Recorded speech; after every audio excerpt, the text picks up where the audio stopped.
sebelum kita belajar?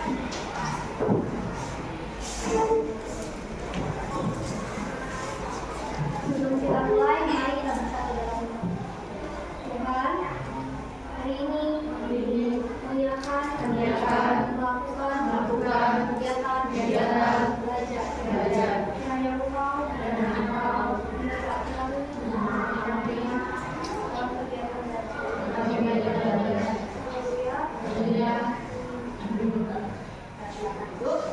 Ya, sebelum kita memulai pembelajaran, kita sudah berdoa. Kita akan menyanyikan lagu wajib nasional. Kenapa harus menyanyikan? Untuk menandakan jiwa nasionalisme ya, cinta tanah air dan bangsa. Padamu negeri kami berjanji, padamu negeri kami berbakti,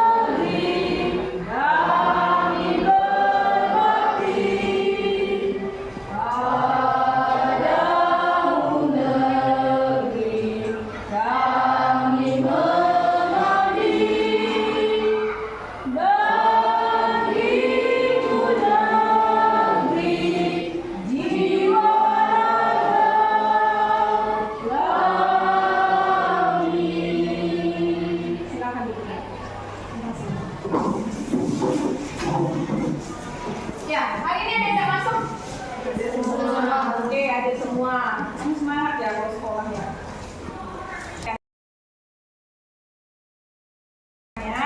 Sebelum kita mulai belajar, ini ada sebuah kata motivasi. Kata motivasinya dia mengatakan begini, salah satu tujuan pendidikan adalah mengajarkan bahwa hidup itu berharga. Apa artinya? Tujuan hidup kita melalui pendidikan itu mengajarkan bahwa hidup kita berharga. Jadi pendidikan ini membuat kamu itu berharga. Next, hari ini tujuan pembelajaran kita adalah di akhir pembelajaran nanti peserta didik dapat menjelaskan pengertian sumber daya alam kemaritiman. Kedua, peserta didik dapat menyebutkan apa saja sumber daya alam kemaritiman. Yang ketiga, peserta didik dapat menganalisis manfaat sumber daya alam kemaritiman.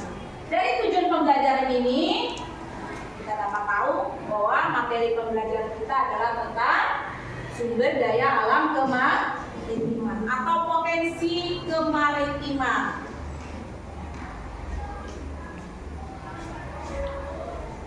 Minggu lalu kita belajar apa? Materi apa? Sumber daya alam ya. Ada yang tahu sumber daya alam itu terbagi menjadi berapa? Coba angkat tangan, siapa yang bisa? Ada sumber daya alam dapat diperbaharui. Contohnya apa? Seluruh makhluk hidup dapat diperbaharui ya. Yang kedua ada sumber daya alam apa? Iya, tidak dapat diperbaharui. Mau diapain itu tidak habis dipakai, tidak bisa lagi kita dapatkan. Misalnya apa? Tambang ya. Apalagi? Minyak bumi itu tidak dapat diperbaharui. Jadi solusinya gunakanlah sehemat mungkin sesuai kebutuhan. Jangan sampai ke depannya akan terjadi kelangkaan. Karena kemarin kita juga sudah bicara tentang kelangkaan, ya. Jaga alam ini jangan sampai semua habis tidak dapat diperbaharui. Karena itu materi kita minggu lalu, kami pelajari terus. Oke.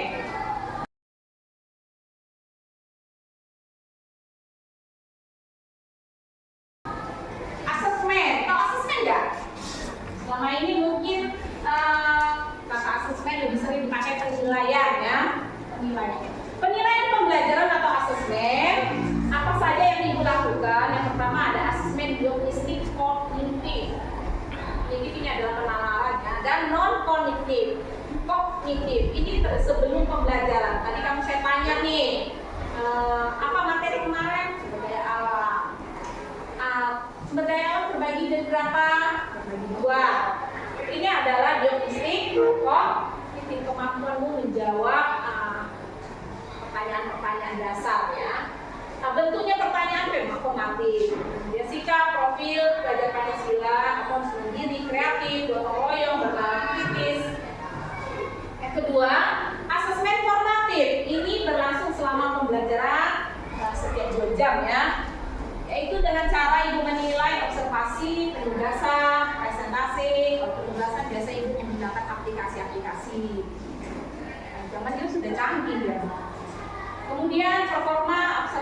faksi dan jurnal. Jurnal itu biasanya berdasarkan pengamatan pribadi.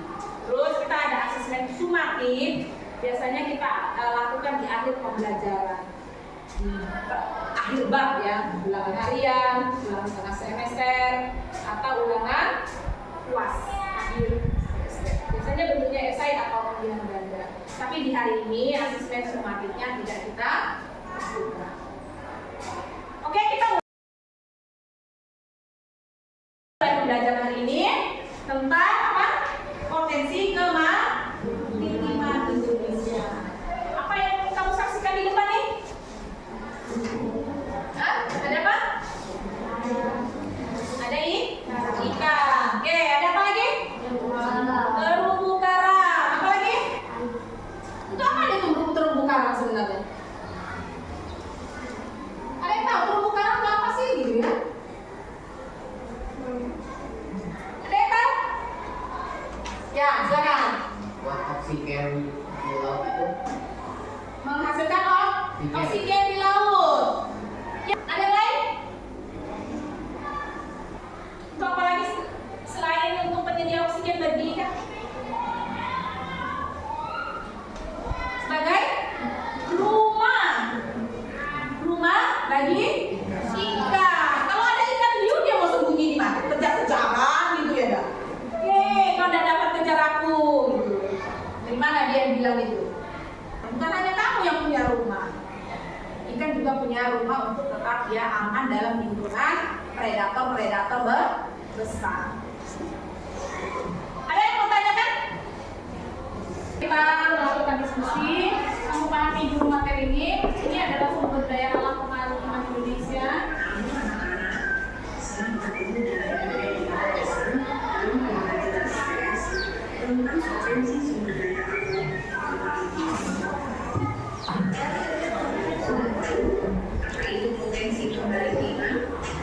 Potensi kemaritiman adalah segala sesuatu yang terdapat di perairan laut Indonesia yang dapat dimanfaatkan oleh penduduk Indonesia dan dapat meningkatkan kesejahteraan penduduk Indonesia.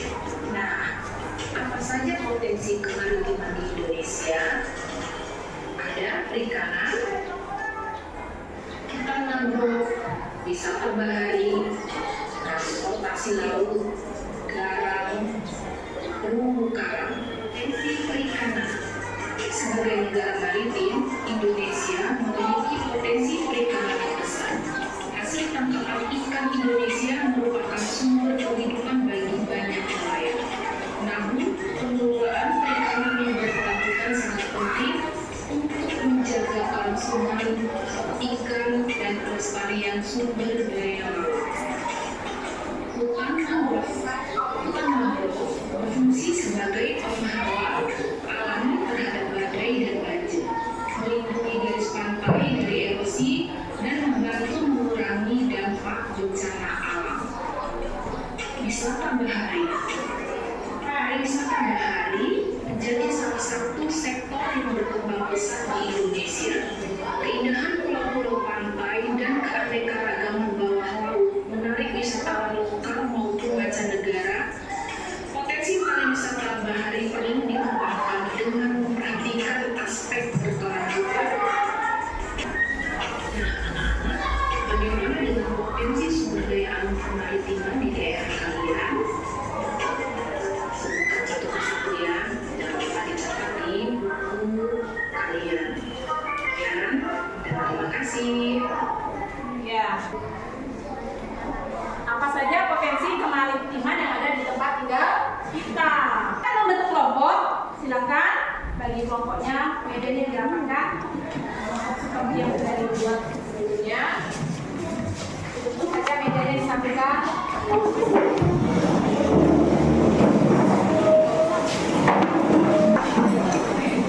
Ibu akan membagikan lembar kerja peserta didik.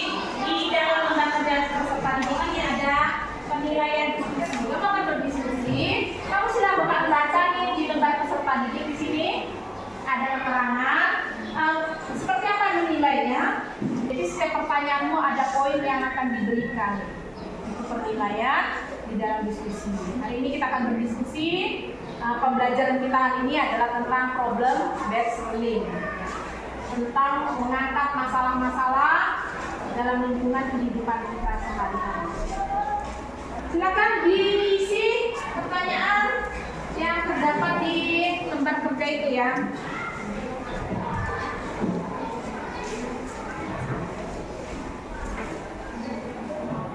Kelompok 4 nih ya. Mulai dari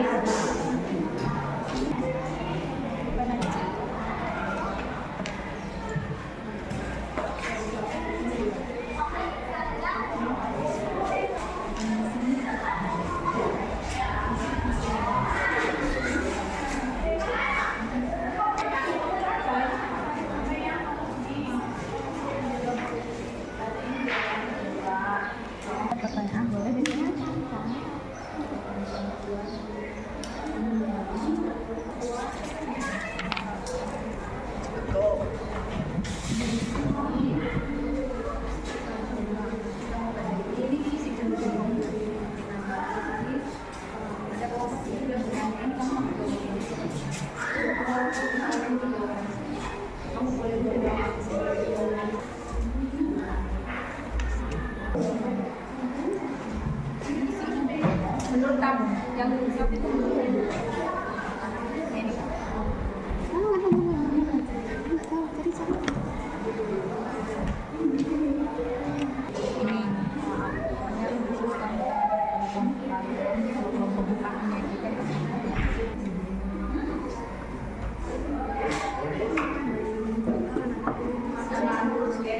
masalahnya. Jadi aku jawab. Nanti kamu jaga kesehatan.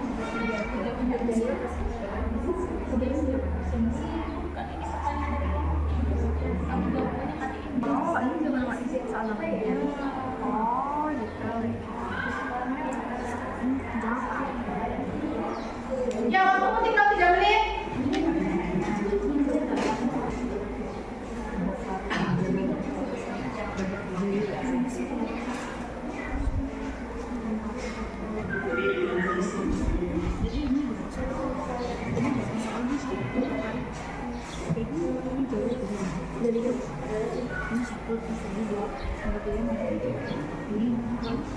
Ya, kelompok 1. Sudah kelompok 1?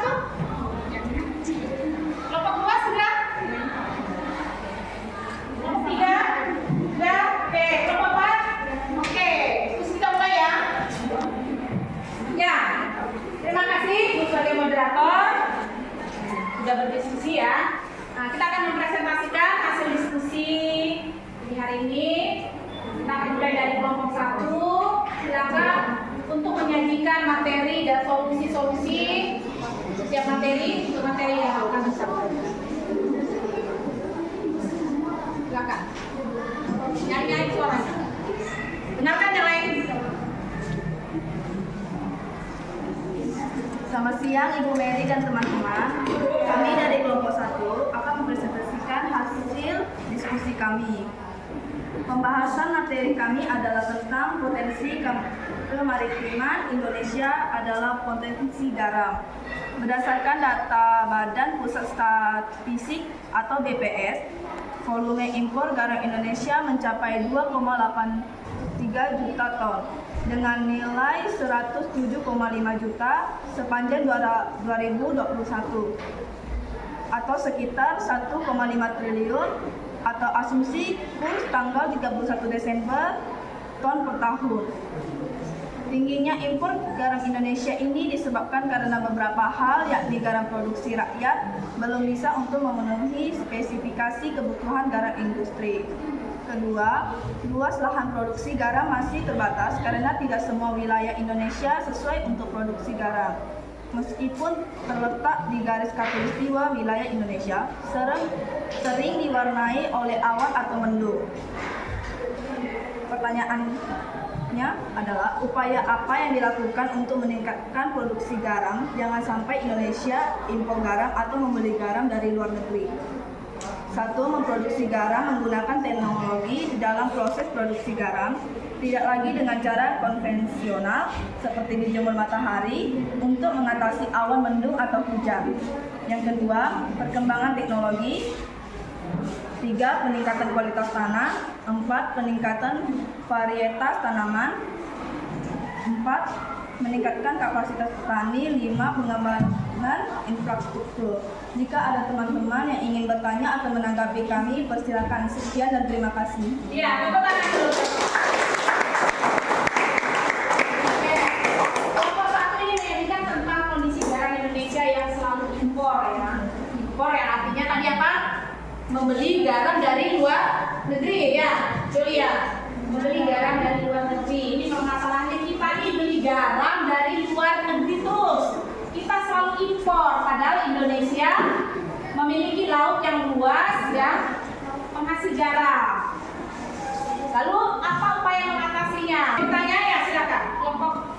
Kelompok berapa nih? Kelompok 3. Ya, kelompok 3 ingin bertanya. Silakan. Wajahmu ke kelompok 1. Kami dari kelompok 3, dari penjelasan kelompok 1 tadi, Indonesia mengimpor garam cukup banyak sekitar 3 juta ton per tahun. Impor berarti membeli dari luar negeri. Menurut kelompok kami, mengapa kita harus membeli garam dari luar negeri? Kenapa uangnya tidak digunakan untuk membeli alat teknologi untuk memproduksi garam saja? Sekian dari kami, terima kasih. Ya, tepuk tangan buat kelompok. Ya, silakan bagaimana dengan kelompok 3? Oke, kelompok 1. Menurut mereka begini. Ya, silakan. Kelompok 1 mau menanggapi? Silakan berdiri, Joli. Baik, terima kasih untuk pertanyaan kelompok 3. Pertanyaan kelompok 3 tadi adalah, mengapa kita harus membeli garam dari luar negeri? Kenapa uangnya tidak digunakan untuk membeli alat teknologi untuk memproduksi garam saja? Menurut kami, jika menghentikan impor, kemudian uang impor kita ganti dengan membeli alat teknologi untuk memproduksi barang, kami setuju juga dengan pendapat kelompok 3. Tapi di sini kita dapat membaca kalau sumber daya manusia kita belum mampu menggunakan teknologi produksi. Sehingga nanti dampaknya jika kita membeli barang teknologi untuk memproduksi garam, kita juga akan membayar mahal tenaga ahli dari luar negeri. Jadi untuk saat ini, solusi yang dilakukan pemerintah masih dalam upaya membeli garam dari luar negeri, sambil mengusahakan penyediaan alat dan tenaga kerja yang handal dalam produksi garam agar kedepannya kita tidak mengimpor garam dari luar negeri. Ya, dan terima kasih. Oke, tepuk tangan untuk kelompok 1. Oke, silakan kelompok 4. Tepuk tangan dulu. Saya dari kelompok 4 ini menanggapi pertanyaan dari kelompok 1. Kelompok 1 tadi menjawab upaya yang dilakukan masih mengimpor garam saja ada lebih dahulu sampai menanti kebijakan pemerintah menyediakan alat produksi yang mampu memproduksi garam dan mempersiapkan tenaga kerja yang mampu menggunakan teknologi produksi garam. Jika kita hanya menunggu tidak segera mengusahakan, sampai kapan kita harus terus mengimpor garam? Harapan kita semua jangan sampai semua barang juga akan diimpor, bukan hanya garam, karena kita selalu menunggu sumber daya alam manusia yang paham teknologi. Sekian pendapat dari kelompok kami. Terima kasih. Oke, terima kasih Bu Isa. Nah, ini menambahkan atau bertanya Isa?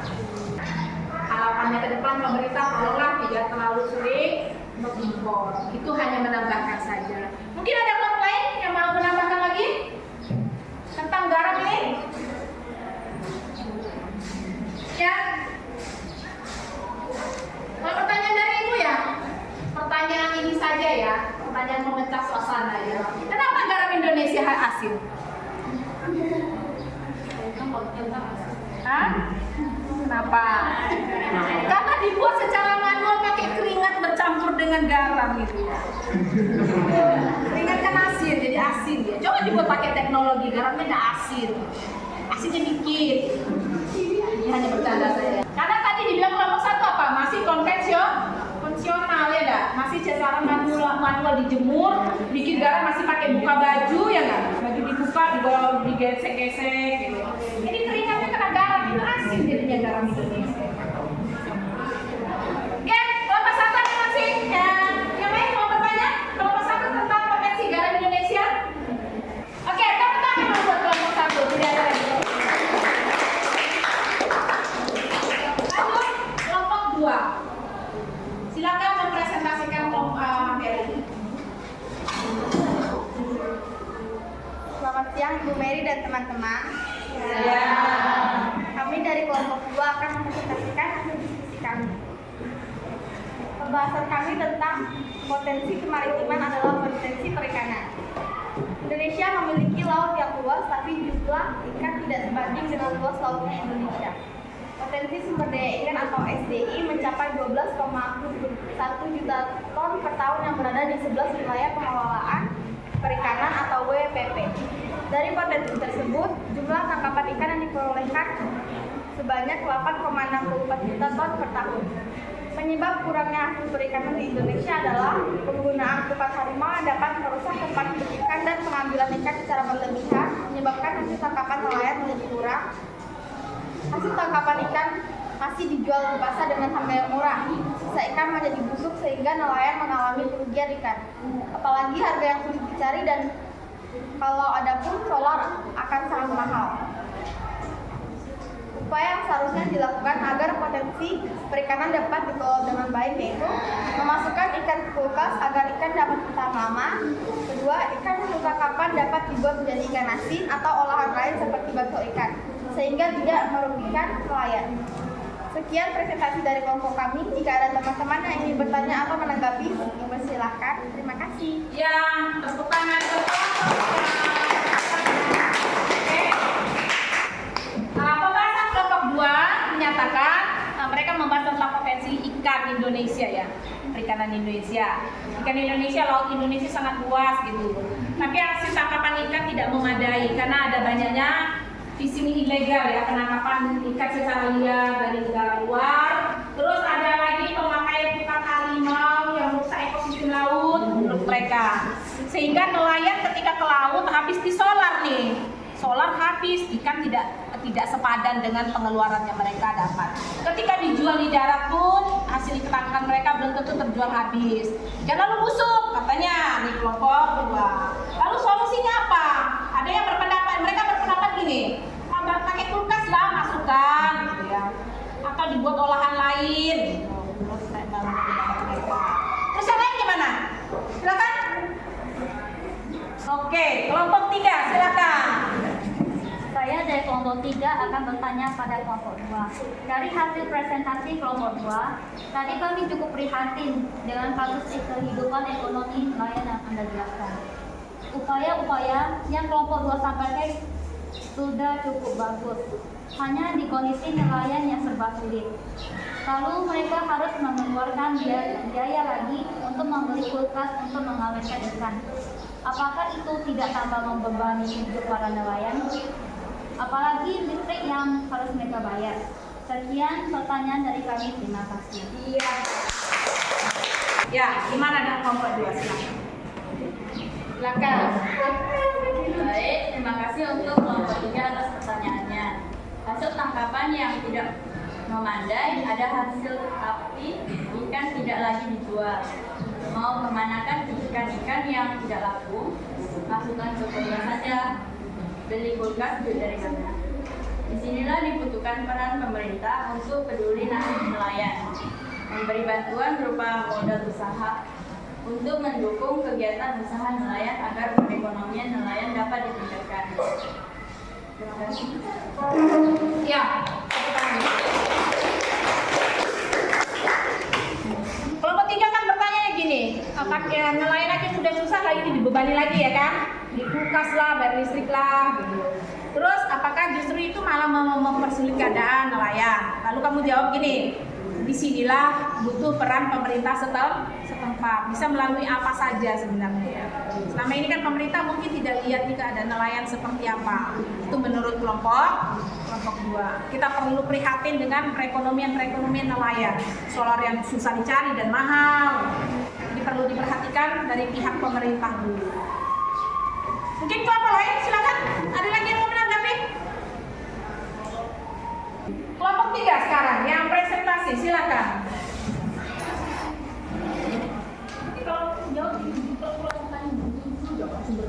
Selamat siang Ibu Mary dan teman-teman. Siang.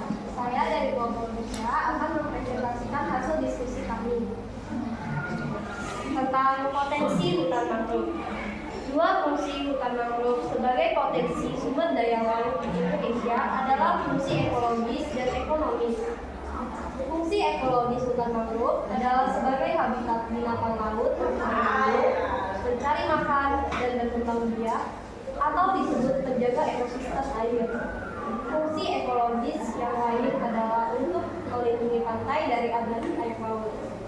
Dari luas mangrove di Indonesia diketahui seluas 1.671.140,75 hektar dalam kondisi baik, sedangkan area sisanya seluas 1.817.999,93 hektar sisanya dalam kondisi rusak.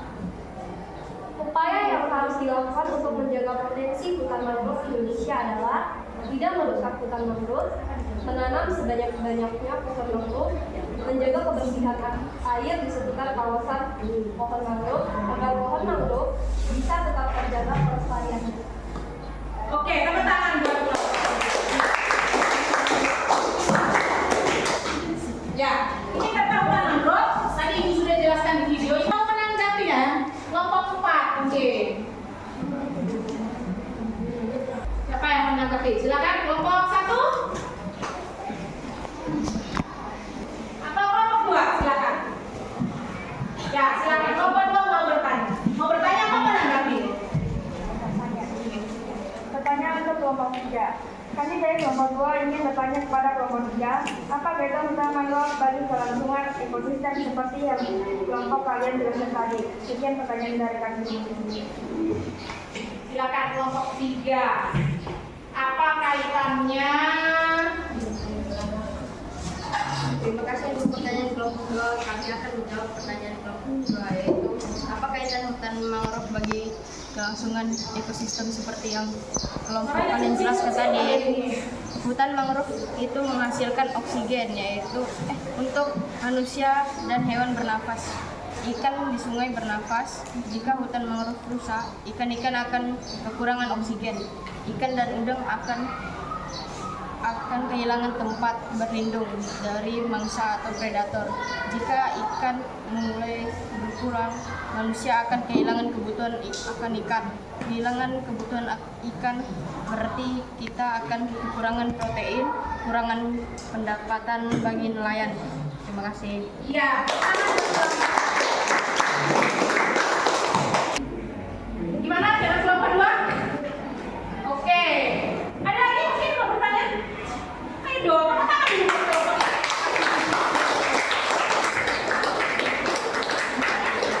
Gini, hutan mangrove harus dijaga agar segala ekosistem yang ada di tepi sungai dan imbasnya juga ke laut tetap akan terjaga. Oke, kita lanjut ke kelompok terakhir, kelompok 4. Mungkin ada yang mau dipresentasikan, silakan berdiri. Selamat pagi teman-teman. Kami dari kelompok 4 akan mempresentasi hasil diskusi kami. Potensi wisata bahari. Wisata bahari merupakan wisata alam yang berlangsung di wilayah pesisir pantai, bertentangan pantai dan wisata bawah, mulai dari penyu, hiu, lumba-lumba, dan masih banyak lagi. Indonesia merupakan negara yang terdiri dari pulau-pulau dari Sabang sampai Merauke. Tak heran bila seluruh wilayah tersebut selalu ada wisata bahari yang wajib banget untuk dikunjungi. Kepulauan Seribu, Wakatobi, Labuan Bajo, Bunaken, Derawan, sampai Raja Ampat penasaran dengan pesona megah bahari di Indonesia tersebut. Potensi wisata bahari Indonesia belum banyak dinikmati wisatawan mancanegara maupun dalam negeri, karena belum menampilkan hal yang menarik bagi wisatawan. Banyak sampah di tepi pantai, terumbu karang yang sudah mulai rusak, ikan-ikan yang mualif berkurang akibat sampah yang mengambilkan ikan tanpa mempertimbangkan jangka panjang. Soal yang kami dapati adalah bagaimana cara meningkatkan wisata bahari Indonesia. Promosi wisata bahari melalui media sosial agar wisatawan mau berkunjung. 2. Sebagai wisatawan, kita jangan membuang sampah ke tepi pantai. Agar keindahan pantai tetap terjaga, wisatawan mungkin akan banyak yang berkunjung karena keindahan pantai tersebut. Sekian presentasi dari kelompok 4. Jika ingin ada yang mau bertanya atau menanggapi kami, silakan. Terima kasih. Ya, pertanyaan. Ya, siapa ada pertanyaan? Silakan. Oh, ada. Silakan tepuk tangan dulu.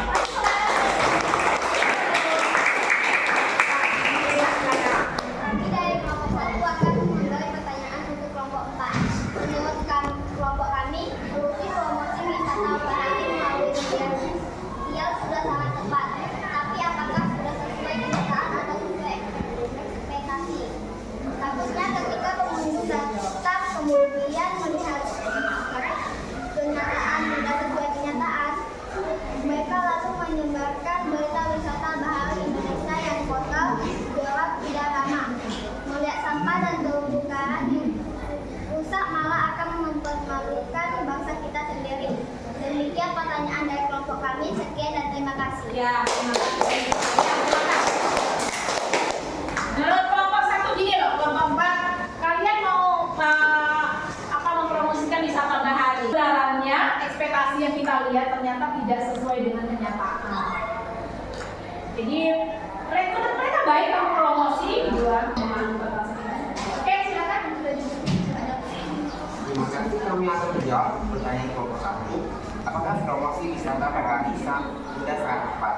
Melihat permasalahan sampah dan terumbu karang yang bisa membuat wisatawan tidak ingin datang. Mereka yang bertanya itu.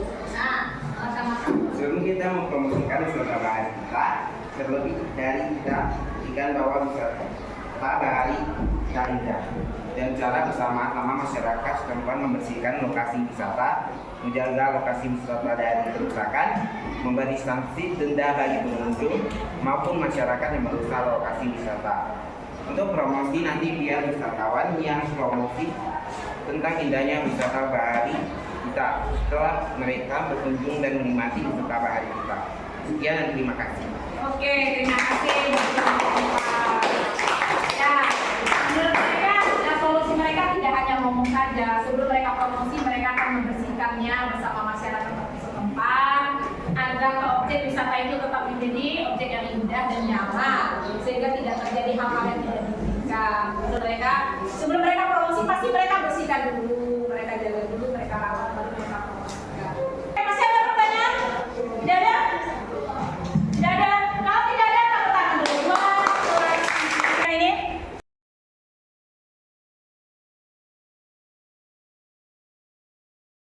Kita buat satu kesimpulan. Ada yang bisa menyimpulkan materi hari ini? Kita simpulkan bersama-sama. Apa kesimpulan kita hari ini? Kita baca bersama-sama. 1, 2, 3. Indonesia adalah negara yang sangat kaya akan sumber daya alam dan kemaritiman. Tantangan bangsa Indonesia ke depan adalah bagaimana bisa mengelola kekayaan alam yang luar biasa ini.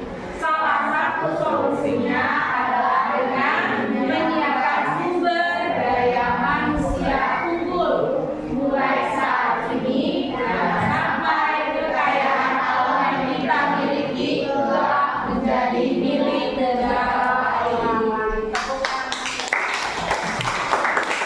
Jangan sampai kayak kasus tadi garam pun kita impor ya, ikan kita diambil oleh orang luar negeri. Kampung Baru Tebar Jala mereka sudah menggunakan alat-alat teknologi, mereka punya GPS, kita punya apa? Punya kompas yang jadul gitu ya. Ya, kembali ke tempat masing-masing. Silakan. Oke, kuis. 22, 01, 09 dan di depan. Kalau sudah,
di grup kelas IPS, atau tidak ada di grup apa.